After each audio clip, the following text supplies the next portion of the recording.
उपजिल्हा अधिकारी हर्षलता गेडाम यांनी या प्रकाराबाबत सांगितलं की मी सकाळी समुद्र किनाऱ्यावर मॉर्निंग वॉकला गेले होते। त्यावेळी मी समुद्र किनाऱ्यावरून समुद्राचे चित्रीकरण करत होते। याचवेळी तेथे वाळूचे अवैधरित्या उत्खनन सुरू होते। ट्रक, बोलेरो, पिकअप गाड्यांमध्ये वाळू भरली जात होती।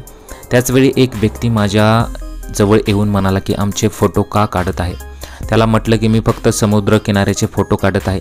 त्यानंतर मी तिथून निघताना एक गाडी माझ्याजवळ आली। त्यातून 2 लोक उतरली आणि मला म्हणाले तुमचा मोबाईल आम्हाला द्या, कारण तुम्ही आमच्या गाडीचे फोटो काढलेले आहेत।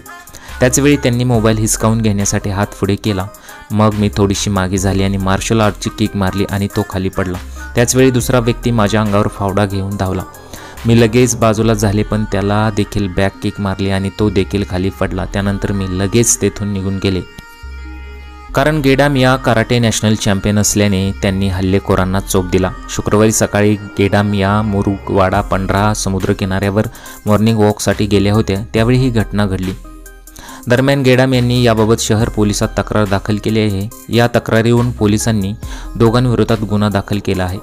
कराटे किकद्वारे हल्ला परतून लावणाऱ्या गेडाम यांच्या धाडसाचं सध्या कौतुक होत आहे।